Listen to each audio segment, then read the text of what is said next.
et du soleil vert, des dentelles et des théâtres, des photos de bord de mer, dans mon jardin d'hiver. Je voudrais de la lumière, comme en Nouvelle-Angleterre. Je veux changer d'atmosphère, dans mon jardin d'hiver. Ma robe à fleurs, sous la pluie de novembre, tes mains qui courent, je n'en peux plus de t'attendre. Les années passent, il est loin, là je tombe. Nul ne peut nous entendre. Je voudrais du Fred Astaire, revoir un latte. What crime exactly are you accusing President Obama of committing, and do you believe the Justice Department should prosecute him? Obamagate. It's been going on for a long time. It's been going on from before I even got elected, and it's a disgrace that it happened. And if you look at what's gone on, and if you look at now all of this information that's being released, and from what I understand, that's only the beginning. Some terrible things happened, and it should never be allowed to happen in our country again. And you'll be seeing what's going on over the coming weeks. But I wish you'd write honestly about it, but unfortunately, you choose not to do so. Yeah, John, please. What is the crime exactly that you're accusing him of? You know what the crime is. The crime is very obvious to everybody. Phil Rucker, The Washington Post, exposing Donald Trump's repeated and debunked efforts to blame former President Obama for the Russia investigation and Michael Flynn's own lies told to the FBI, lies he admitted to telling. Trump is unable to define Obamagate and those alleged crimes. But what is clear is the president's attempts to divert attention away from his administration's handling of the pandemic. Our friend Frank Figliuzzi writes it may be part of an even more troubling effort. He says Trump's, quote, truth twisting is to try and protect his ego on a, quote, scorched earth joyride against justice. It's an intensifying strategy and one that he can't pull off without Attorney General Bill Barr. Joining us now is the aforementioned Frank Figliuzzi, a former assistant director for counterintelligence at the FBI, also our friend, former acting Solicitor General Neil Katyal is here. Frank, take us through your piece, because it's terrifying, but it is all out in the open. Donald Trump has sought to prosecute his political enemies since when Jeff Sessions was the Attorney General and Don McGahn was the White House counsel, and those efforts were thwarted then, but not so much now, maybe, with Bill Barr there. Well, I talked about in the article that it's not very difficult to engage in what I call predictive analysis. The clues and warning signs have been there, and they're getting stronger and stronger, that tell us where this is all headed and what the next weeks and months ahead are going to look like. And clearly, if you look at what the president has been retweeting, the kind of conspiracy content he's been retweeting, and what he's been saying publicly and to the press, all signs are that we're headed toward a period of time that's going to be quite ugly, where he's going to certainly imply and want people to infer that President Obama and Vice President Biden engaged in a conspiracy against him to gin up the Russia hoax, as he calls it, to gin up the case against Flynn. And on a worst case scenario, as I point out in the article, we may see an accomplice in this mess, and that would be the Attorney General of the United States, who might even go so far as to attempt to charge or smear in some official way, perhaps even to try to call a grand jury, where we see former officials, prior administration officials, attempt to ruin them. But I want to point out, as I did in the article, that it's really important to understand the fact versus fiction. What I see in the conspiracy theories, particularly the Federalist article that the president retweeted, is the notion that just because the intelligence community was briefing the Obama White House on the Russia threat, on concerns about Flynn, during the transition period, and just because President Obama said, hey, this concerns me because we're about to give classified briefings to the incoming administration, please tell me whether we can trust Flynn and the transition team to give them the classified briefings. The intel community went out and looked at that. Now everybody on the Trump side seems to be saying, there's the bombshell evidence that this was a conspiracy. Neil, Frank Figliuzzi writes about and talks about fact versus fiction. Here's some facts that I remember. Fact, the person who warned Donald Trump not to put Mike Flynn on any of the lists for key national security positions, posts, including National Security Advisor, including Defense Secretary, including CIA Director or Secretary of State. It wasn't a Democrat. It wasn't Obama. It was Chris Christie. Fact, Chris Christie was fired as head of the transition for not putting Mike Flynn on any of the lists as even a top 5 or 10 candidate for any important national security position. Fact, Chris Christie was punished by Jared Kushner and Steve Bannon, who was his henchman in that undertaking. They dumped the transition books, which didn't have Mike Flynn's name on any of the lists for any of the key national security posts because he, too, shared concerns about whether Mike Flynn was suitable for a national security position. So there's a pretty inconvenient little wrinkle in Donald Trump's fantastical delusions about Mike Flynn and the Russia investigation. Chris Christie didn't think he belonged anywhere near classified information or a senior national security post either. Yeah, it's fantastical delusions, as you put it, Nicole. It's also kind of tinfoil hat-ish, really, at the end of the day. I mean, I've taught criminal law for over 20 years at Georgetown. I've never heard of the crime called Obamagate. It doesn't exist. And I think if you're the sitting president of the United States and you're going to accuse your predecessor of a crime, you darn well better specify what that crime actually is and not just say, oh, you know it, or whatever he said yesterday. That's ridiculous. And, what this really is an attempt to distract, not just from the terrible handling of the pandemic with now 80,000 lives lost, but also the terrible handling of the Flynn case itself. I mean, what they are throwing up is a bunch of chaff that doesn't hold up.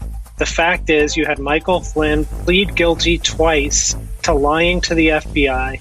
The government admits he lied to the vice president, and now they're trying to, now they've tried to drop the charges, and they're hoping with all of this, innuendo about Obamagate and stuff, people will just get confused, and that's why I think it's so important for the judge in the Michael Flynn case to do what a former federal judge has said today in the Washington Post, Judge Gleason, which is you got to inquire into the circumstances of this dropped prosecution, because at stake is really the idea of rule of law and justice. And even if the president at his press conferences wants to throw out these words like Obamagate and stuff like that, the American public have a right to know what happened here and get to the bottom of it. It is Wednesday, the 13th of May of 2020, and you are in West Coast Cookbook and Speakeasy.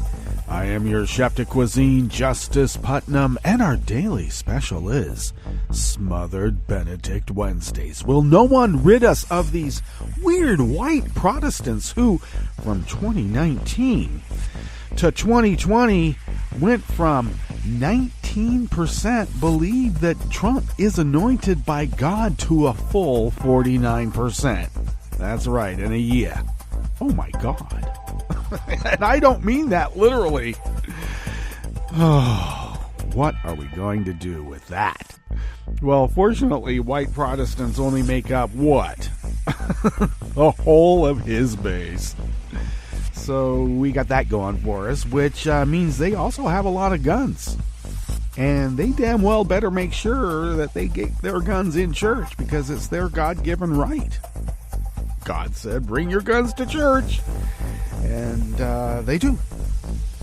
So, but don't wear a mask, because only coward wimps wear masks.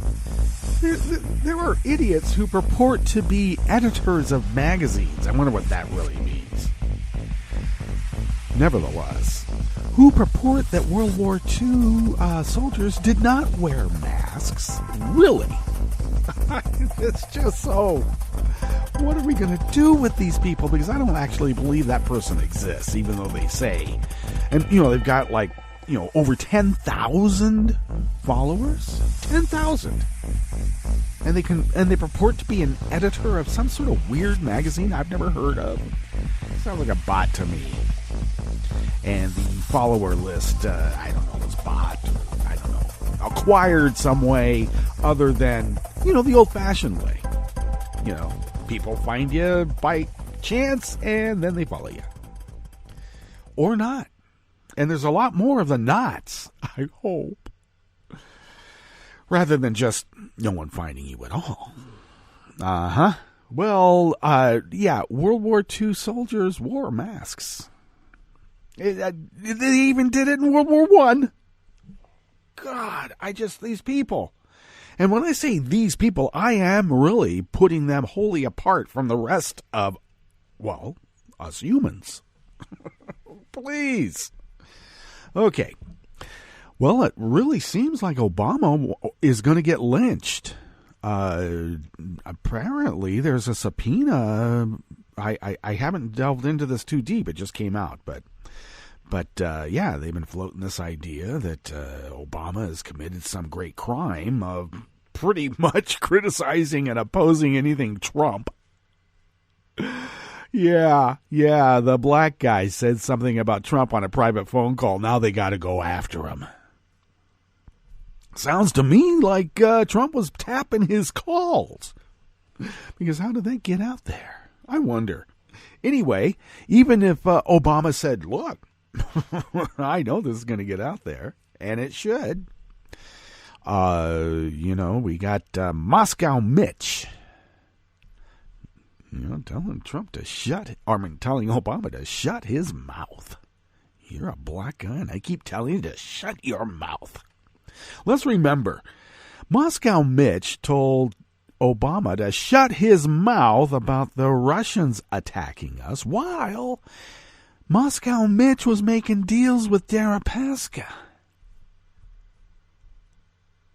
That's Obamagate. And we're going to blame Obama for that. Sounds a little bit like what happened to Hillary, Beat her up, rape her repeatedly, throw her out in the middle of the street in this disheveled, mud-caked manner, and then say, yeah, well, she's too dirtied up for us to really pay attention to now. Is that what they're trying to do? Oh, yes, it is. They, with the big capital T, are trying to lynch Obama. Try it. Just try it. Because when you got Jared Kushner opining, well, actually, not making a statement about whether there will be an election, as if he has anything to say about it. What are they even asking that schmuck for? That little twerp ought to be in jail. Well, prison, actually. Jail? Jeez. Prison. Yeah, but he would just be released like Manafort was today. Oh, he might get the COVID. There's no COVID in his facility, but there's a lot of COVID where Michael Cohen is at, and even more where Reality Winner is. They're not going to let her out. The powers that be really want Reality Winner and Lisa Page to be rooming together. And I guess maybe Strzok and Michael Cohen can share a cell. Maybe. Maybe that's the plan. Is this a banana republic? Or is this some sort of weird mob government? I think it's like a mob government. A banana republic has much more moral values, apparently. Jeez. This is where we are. And I don't like it. I really don't. And Jared Kushner, just even by his non-comment, says volumes about what they are trying to do in November. They know that they have a very low number of people on their side. But they are manning the ship of state. Be a shame if it got run into the rocks, wouldn't it? Yeah, it would be a shame. And as far as I'm concerned, it's already been beached. And if we're going to get it floating again, I think that we need to shelter in place a few crooks.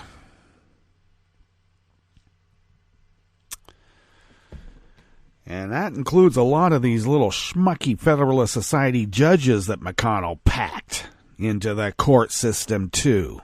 lifetime appointments, bullshit.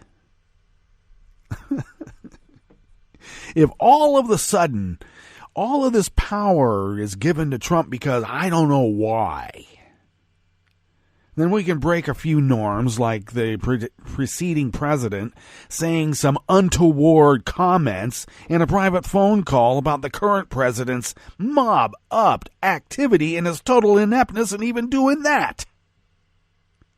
Because if you're going to be a Mussolini, you got to get the supply chain running on time, buddy. Mr. Ventilator King. Now you got a glut of ventilators, and we got a story about that, too. We'll be talking about a glut of ventilators and how well they work. Boy, oh boy, oh boy. Well, speaking of which, maybe we should just dive in and give you a heads up on what is to be expected here. You know, in the curated part of West Coast Cookbook and Speakeasy, starting with the Bistro Cafe. Well, at the top, I'll just remind folks that if you accuse your predecessor of a crime, you darn well better specify what that crime is. And Neil Cattell was much more polite about it than I would have put it. In fact, I mulled over not giving it as a complete, accurate quote and spicing it up some, but we'll just let it stand as Neil's quote. It's good enough. For government work, yeah. Then on the rest of the menu, a lawsuit by right-wing Oregon churches contesting the governor's emergency coronavirus order raises thorny legal issues. Yeah, for the governor and for the churches, actually. Reap what you sow, brother. Reap what you sow. Jackson County, Oregon Sheriff Nate Sickler is one of a growing number of law enforcement officials who refuse to enforce pandemic safety orders, because they're oath keepers. They are the supreme law of the land, and only they know what the Constitution says, because they have the condensed version right in their pocket over their heart. Well, where their heart's supposed to be. And maybe where their soul is supposed to be, because I don't think they have one of those either. But that's just me. And the latest House relief bill includes $25 billion for the Postal Service. The post office is going to get $25 billion, but Moscow Mitch McConnell promised to push it out of a 5-story window at his democracy graveyard. After the break, we move to the chef's table, where Russia is examining a ventilator type it sent to the U.S. Oh, that means us. After fires killed 6 at a St. Petersburg hospital and more at a hospital in Moscow. And Bolsonaro is caught on tape in an April cabinet meeting, revealing that he needed to change Rio de Janeiro's chief of the federal police to protect family members under investigation. Wow, this seems like a virus that is catching. All that and more on West Coast Cookbook and Speakeasy. Bon appetit.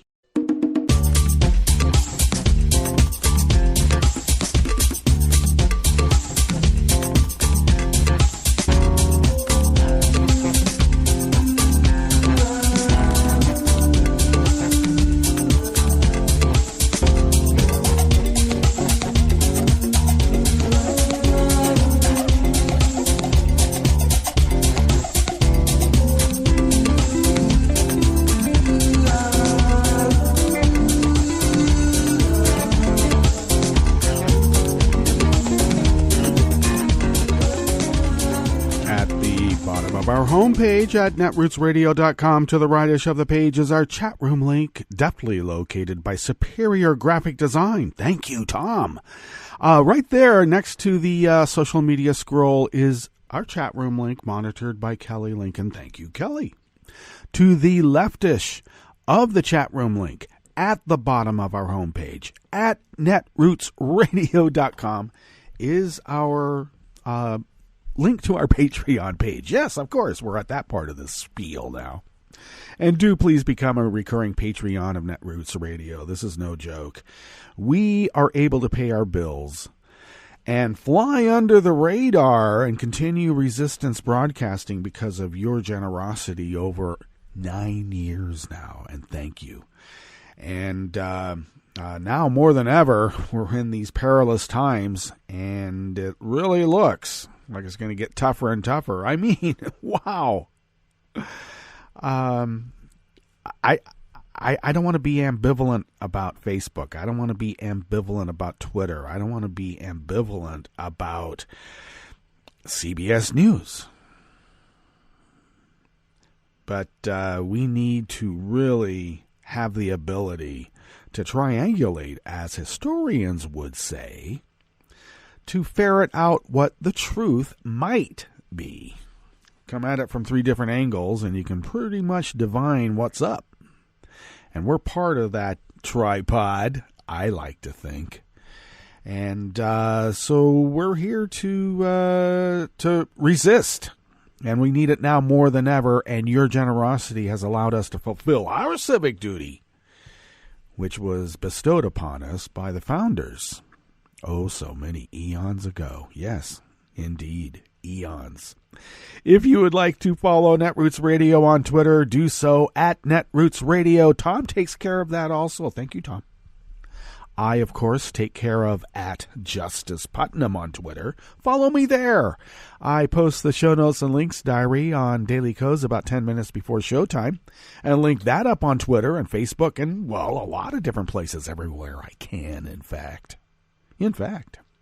Follow the show on Twitter at Cookbook West.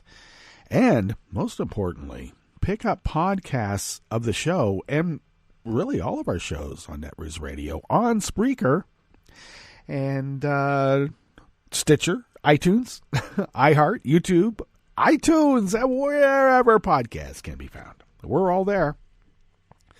All right, we better dive into this first offering here in the Bistro Cafe of West Coast Cookbook and Speakeasy, and it comes our way by the Bend, Oregon Bulletin. And Matus Perkowski of the Capitol Press has penned this piece.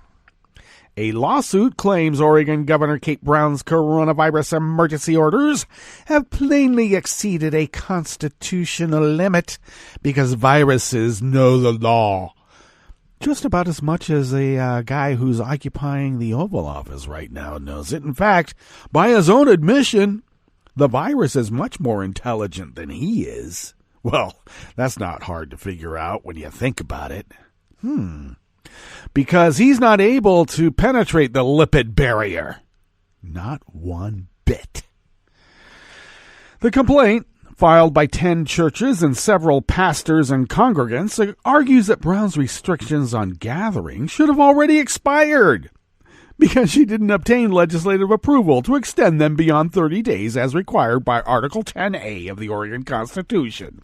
Wow. You know, when the Japanese attacked Pearl Harbor, the lockdown order to keep people safe from bombs went beyond the constitutional limit of the island provisional government. And you can't keep us in our bomb shelters.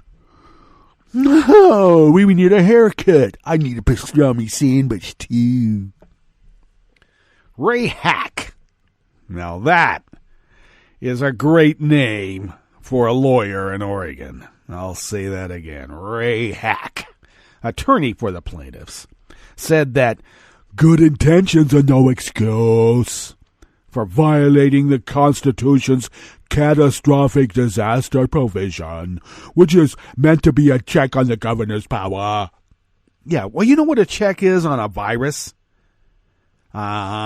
Sheltering in place, isolating those who are sick from others, trying to find out who are not sick, who are carrying it as super spreaders. Isolate them until they're, got the thing out of them. Try to figure out a vaccine in the midst of it that we won't be seeing for another year or more. And, being a good neighbor, caring about others. Churches are saying, no, we care so much. We want to not believe this virus is happening. What? See, this is the problem.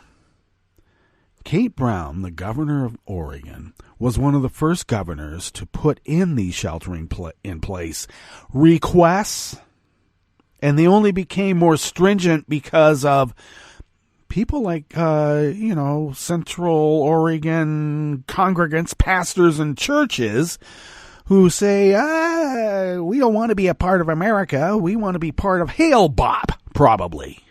And it's their constitutional right to die the way they want to and take as many of us with them? I don't think so. That's why Kate Brown is there as governor, making some hard decisions. But the point being is that they think because we haven't been hit as hard, and we've been hit pretty hard and it's getting worse, especially when we get to test a little bit more. That's the other problem. If we keep testing, the numbers keep getting bad. Don't test. Obviously, the tests are causing the virus to spread more. The tests. This is how they think. Once again, the point being is that because our numbers are low, it's because Kate Brown took measures early to assure that. So that idiots like these people, and yes, I'm putting them off on a side like a bigot would, these people believe that this whole thing is a hoax just to make Trump look bad. Just don't call them members of a cult.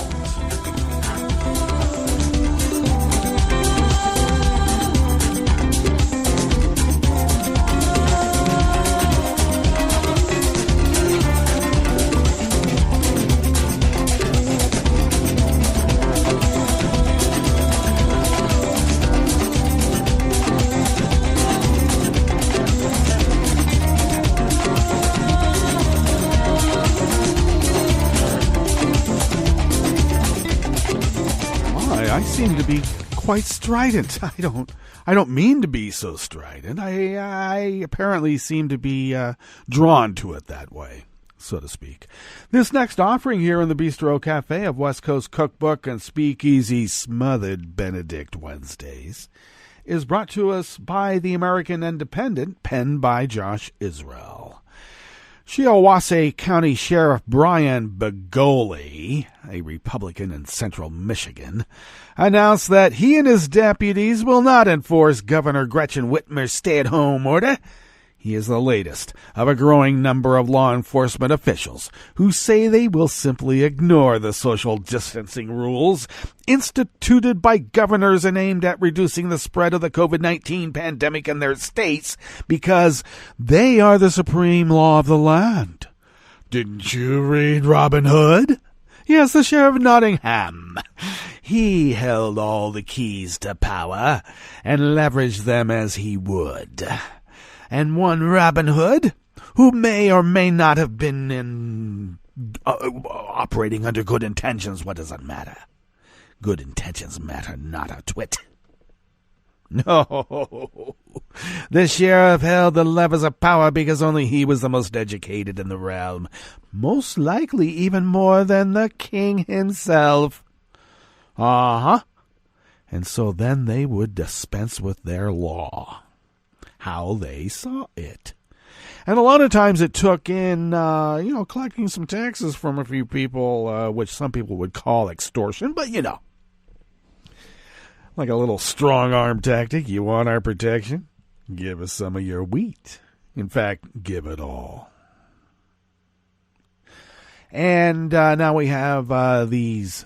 I have to tell you, I don't know of any liberal Oath Keeper sheriffs who carry the condensed version of the Constitution.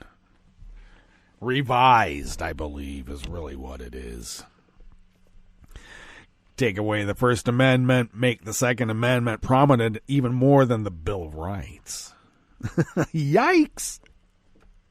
So I mentioned in the prelude at the top that Nate Sickler, the Oath Keeper sheriff here in Jackson County,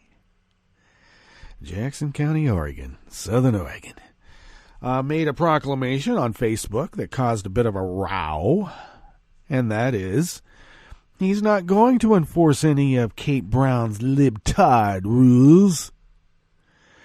The time for us giving up our constitutional rights is ended. And that little virus, if you're afraid of that little virus, then you're a coward libtard, aren't you? Yeah, well, he tried to walk the fine line of insurance liability, of course. Like, take proper measures, make sure that you call the health department, and, because they do have some rules about how you open.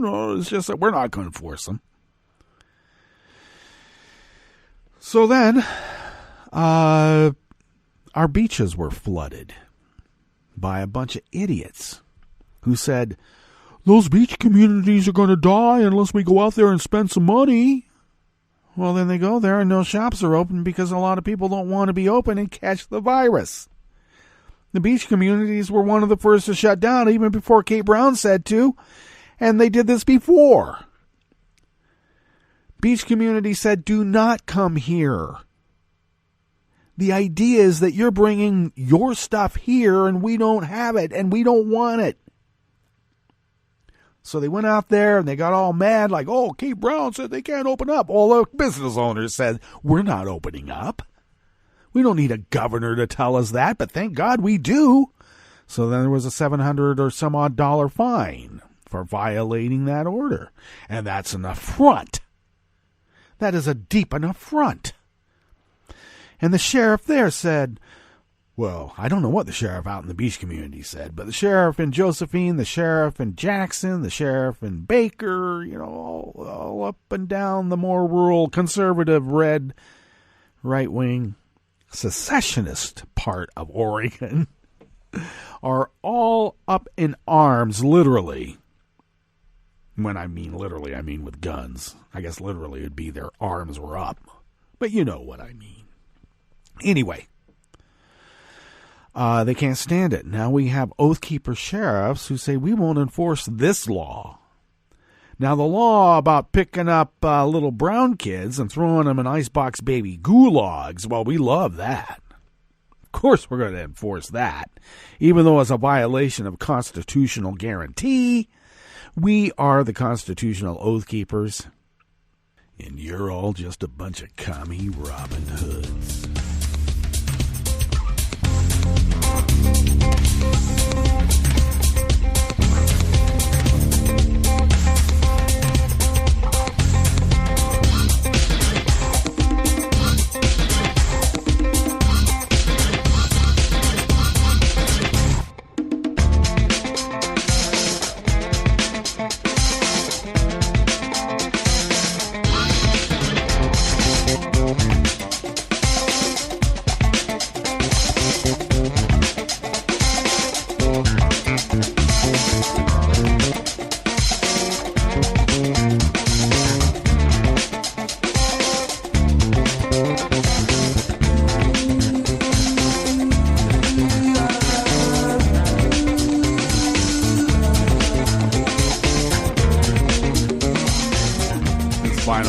Comes out of the Associated Press here in the Bistro Cafe at West Coast Cookbook and Speakeasy. A new coronavirus aid package released by House Democrats includes $25 billion for the cash-strapped U.S. Postal Service, which is expected to run out of money by the end of September without additional support from Congress because it is losing so much revenue during the pandemic.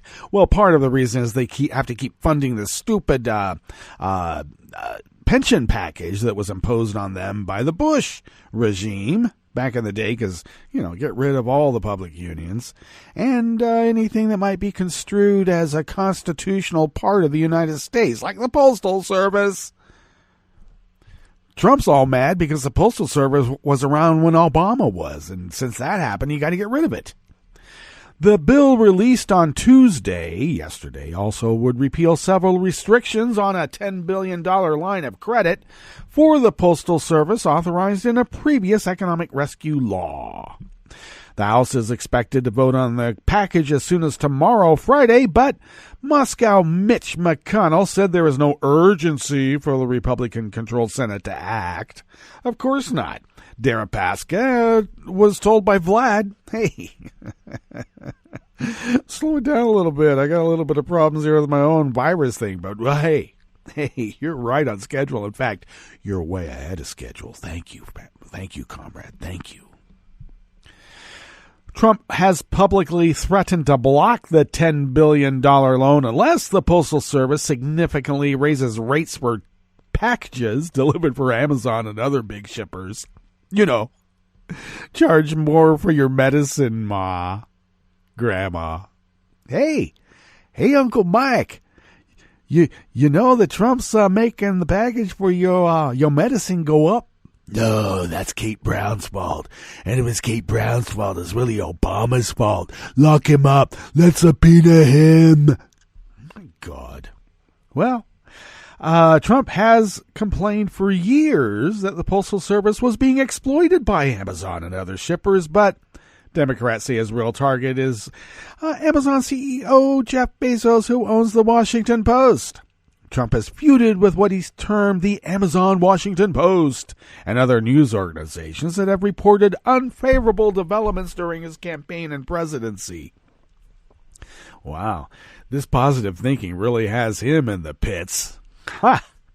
Representative Jerry Connolly, a Democrat from Virginia, said Trump's refusal to approve the loan without huge rate hikes was misguided.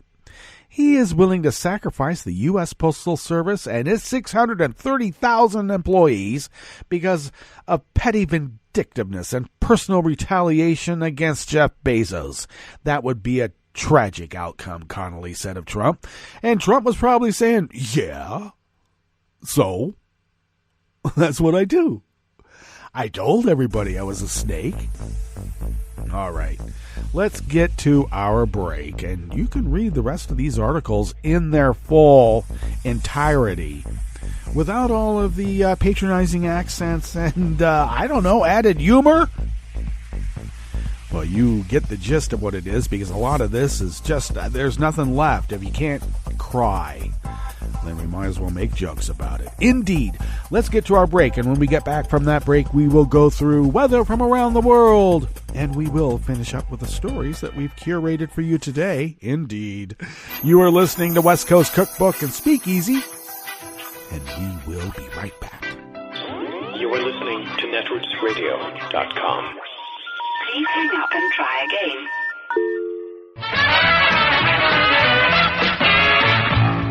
From a point at sea to the circles of your mind, a new force is at work for planetary transformation.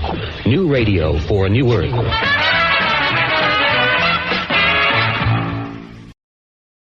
This is Take Two Movie Review. I'm Mike Friend. This week, Bomb.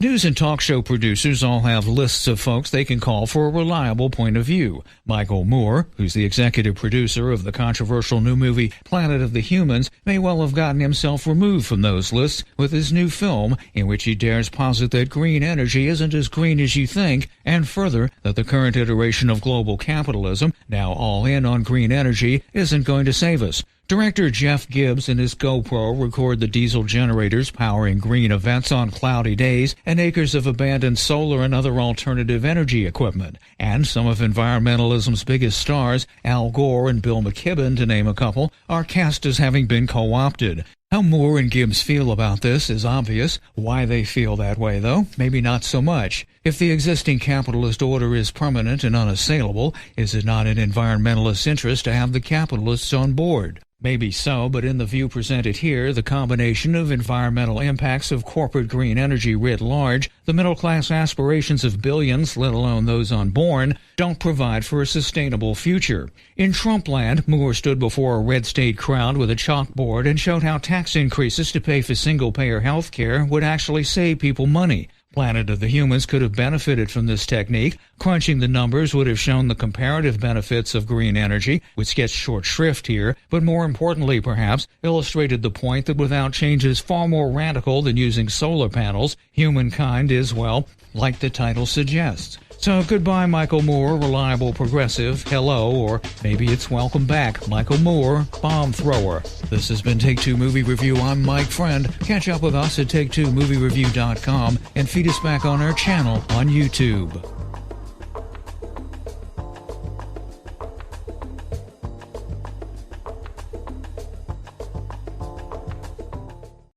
Hi, I'm Tom Hartman, and since you're listening to netrootsradio.com, show your progressive side and go to the donate button on the bottom of the homepage. It's progressives like you who power Netroots Radio and keep the progressive message beaming everywhere 24 hours a day. Just go to our donate button at the bottom of netrootsradio.com. Thank you for keeping progressive radio at full power.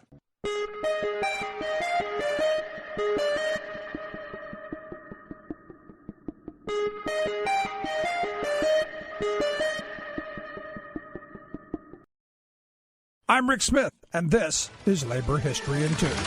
On this day in labor history, the year was 1968. That was the day that workers across Paris joined students in a citywide general strike. College students had begun an occupation at the famed Sorbonne University earlier that May. These students were protesting what they saw as governmental repression in post-war France. A story by NPR marking the 40th anniversary of the protests described the situation in France, where women could not wear pants to work and married ones needed a husband's permission to open a bank account. Homosexuality was a crime. Factory workers could be fired at will. The news on the single TV channel required governmental approval. And the overcrowded education system was authoritarian. The students protested French leader Charles de Gaulle and the police. The addition of workers to the protest greatly increased its scope and impact. Paris and much of the country ground to a halt. President de Gaulle was able to weather the protests and keep his political power. By the end of June, most workers had returned to their jobs, but the country would never be the same. The protests of that spring became known as the Social Revolution. It was a turning point in the nation's history, and institutions from workplaces to universities would undergo a liberalization due to the protests. One of the most lasting images from the strike was a series of posters, simple designs emblazoned with the slogans and demands of those involved. One such poster called people to strike, declaring, "Working now is working with a gun to your head." Another read simply, "Factories, Universities, Union." Labor History in 2 brought to you by the Illinois Labor History Society and The Rick Smith Show. For more information, go to laborhistoryin2.com, like us on Facebook, and follow us on the Twitters at Labor History in 2. I read the news today, oh boy.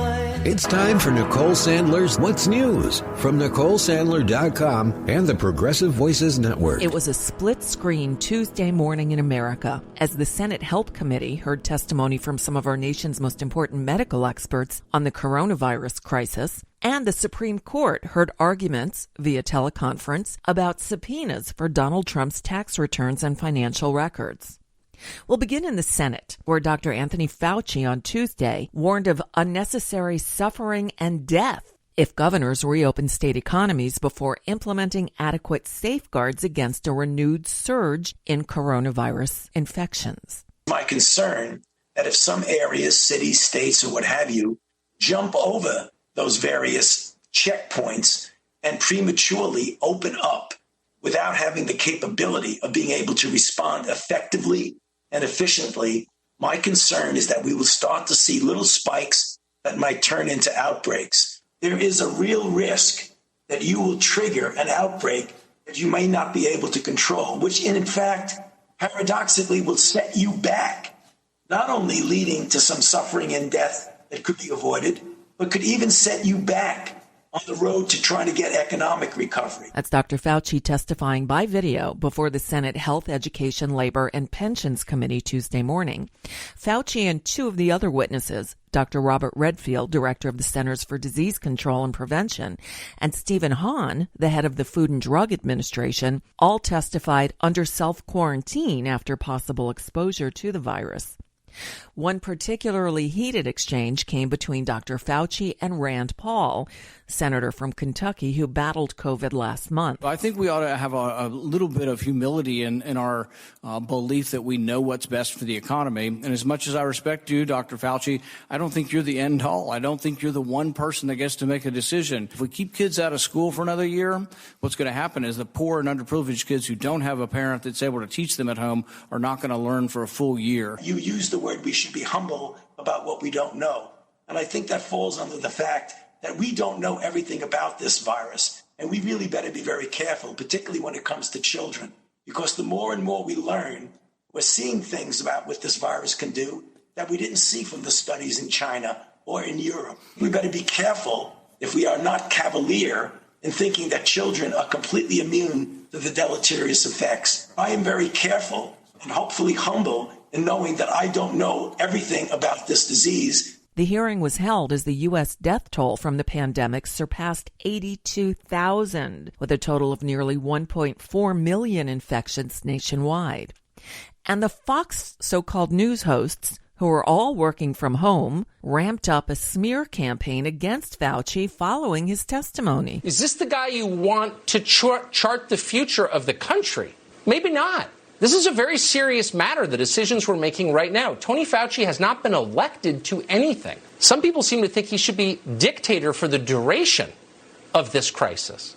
That's insanity. Fauci, to be very blunt, is the face of this failed administrative state. I think we've got to question the entire premise of this. With the chief buffoon. Dr. Anthony Fauci also seems to favor what the Democrats want, and that is massive restrictions with no end in sight. All due respect to Dr. Fauci's expertise, no one elected him to anything. At the same time as the Senate hearing was happening, the Supreme Court began hearing 3 landmark cases involving Trump's effort to fight subpoenas from the House and from a New York prosecutor for Trump's income tax returns and other private financial records.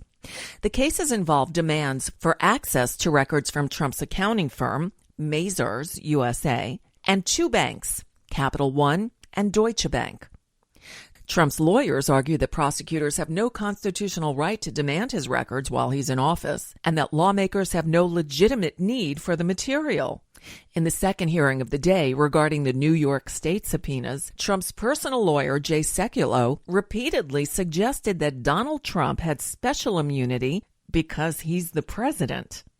Justice Sonia Sotomayor disagreed. I'm not sure why he's entitled to more immunity for private acts than he should be for public acts. Well, he's the president of the United States. He is a branch of the federal government. We only give judicial officers and congressional officers immunity for acts within their official capacity.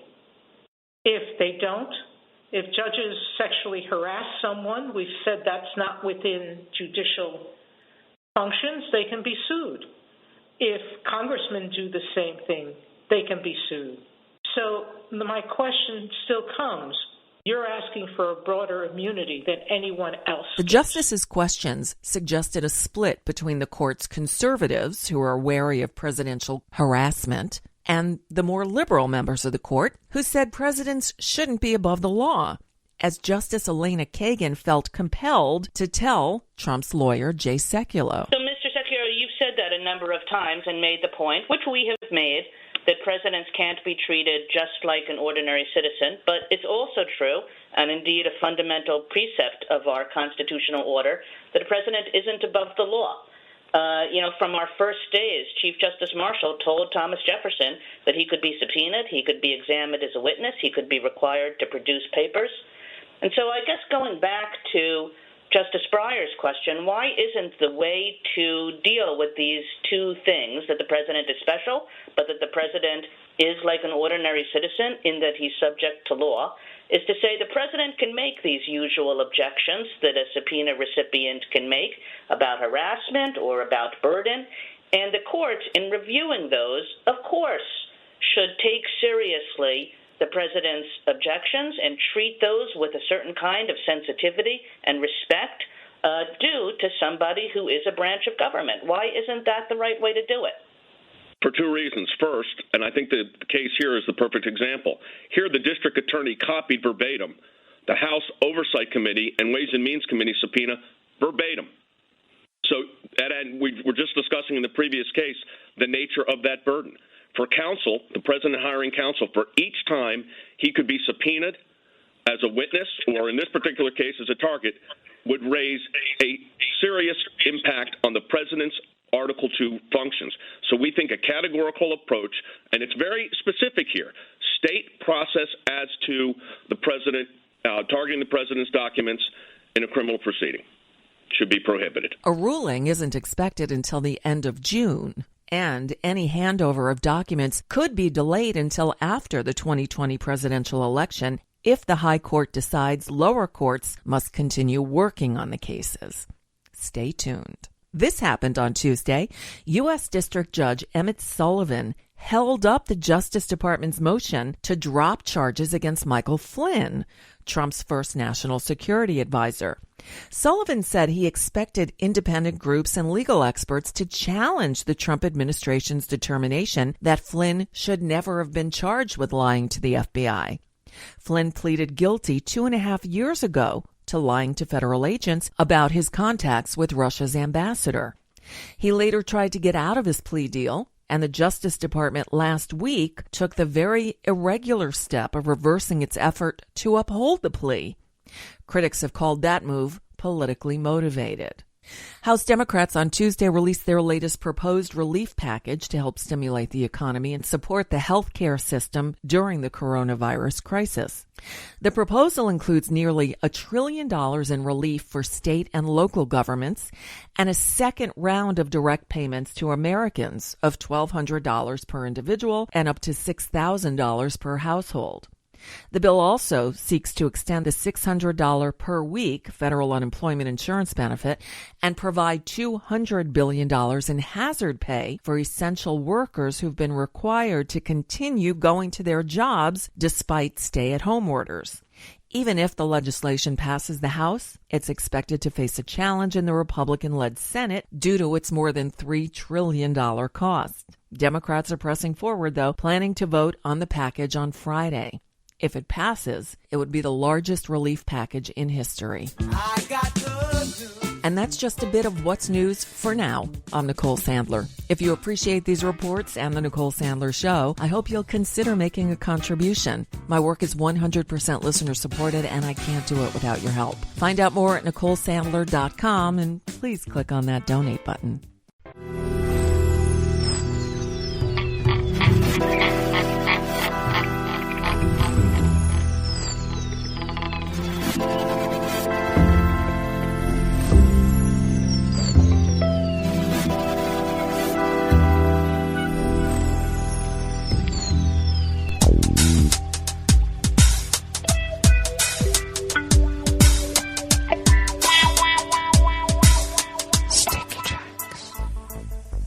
Thank you for accompanying us here to the Chef's Table at West Coast Cookbook and Speakeasy, Smothered Benedict Wednesdays. We always begin, whether from around the world, along the banks of the Rogue River and the Rogue River Valley of Southern Oregon on the west coast of the continental United States of America, where it is currently 51 degrees Fahrenheit, expecting a high of only 55. Showers this morning, becoming a steady rain during the afternoon hours. Winds will be light and variable, and expecting almost a 1/4 inch of rain today, with even more tonight. Rain showers early, becoming a steady light rain overnight, with another about 1/4 inch, with over 1/3 inch tomorrow, with cloudy and periods of rain. Winds light and variable, and once again, rain tomorrow will be over 1/3 inch. Confirmed cases of coronavirus in Jackson County of Southern Oregon has risen from 49 to 50, with deceased remaining at none as far as we know. Grass pollen right outside the mothership is very high. The air quality index is rated good for the region at 40 parts per million, and the daytime UV index is rated very high at 8. Barometric pressure is falling at 29.94 inches. Visibility is down to 3 miles, and relative humidity is at 97%.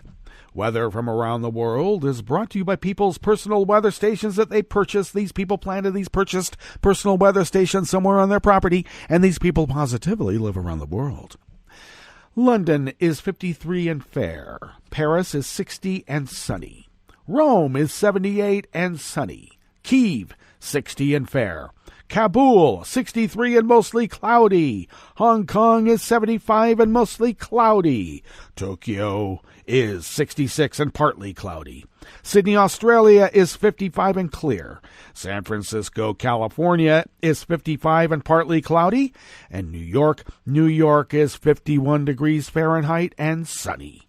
And that is weather from around the world, brought to you by people's personal weather stations that they purchased. These people planted these purchased personal weather stations somewhere on their property, and these people positively live around the world.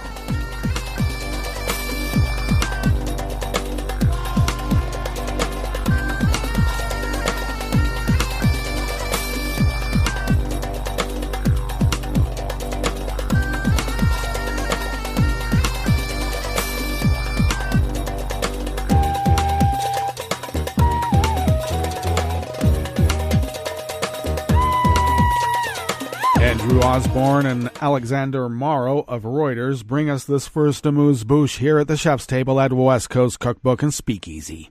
Moscow has begun investigating the safety of a Russian-made medical ventilator, some of which have been sent to the United States, though not used, after 6 people died in hospital fires reported to involve 2 such machines. 5 people died at St. George's Hospital in St. Petersburg, including 4 in a coronavirus intensive care unit. A source told the TASS news agency the blaze erupted after a ventilator used to help severely ill COVID-19 patients breathe burst into flames in the ward. A similar fire, caused by the same model of ventilator, killed 1 person in a hospital in Moscow on Sunday.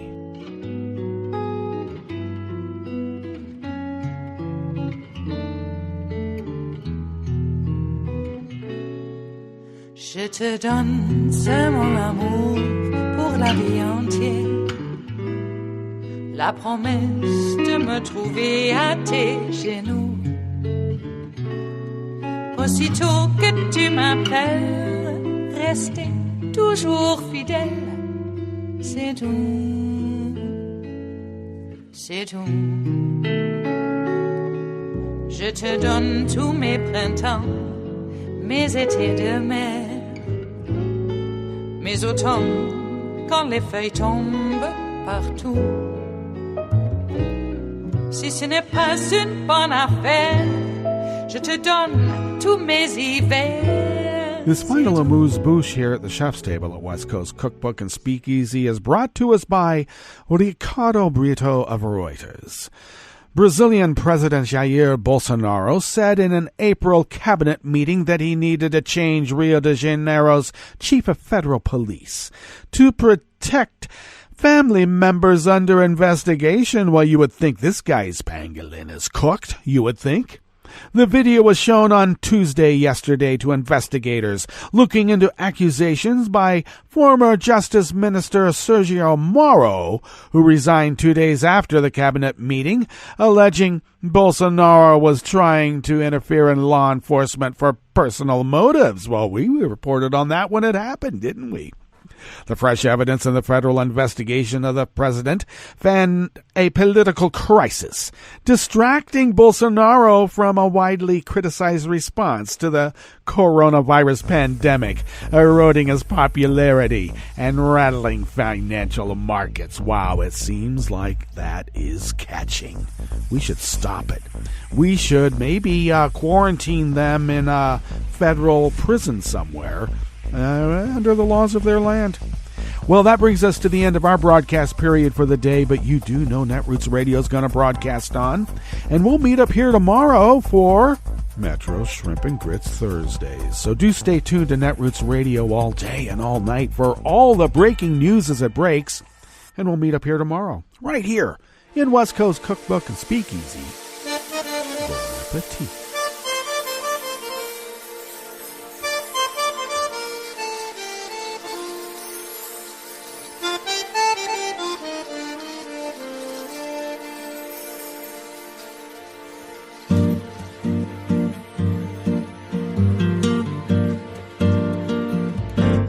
Je voudrais du soleil vert, des dentelles et des théâtres, des photos de bord de mer, dans mon jardin d'hiver. Je voudrais de la lumière, comme en Nouvelle-Angleterre. Je veux changer d'atmosphère dans mon jardin d'hiver. Ma robe à fleurs sous la pluie de novembre. Tes mains qui courent, je n'en peux plus de t'attendre. Les années passent, qu'il est loin, là je tombe. Nul ne peut nous entendre. Je voudrais du Fred Astaire, revoir un latte Goël. Je voudrais toujours te plaire dans mon jardin d'hiver.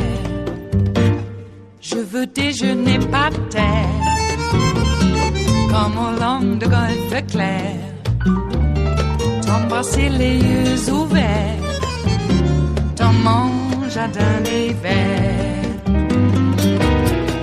Ma robe à fleurs sous la pluie de novembre. Tes mains qui courent, je n'en peux plus de t'attendre.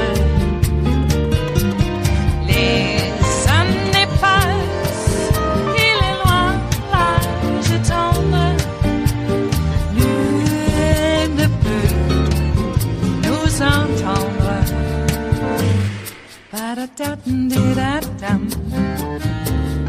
Ba-da-da-dum-di-da-dum. Ba-da-da-dum-di-da-dum.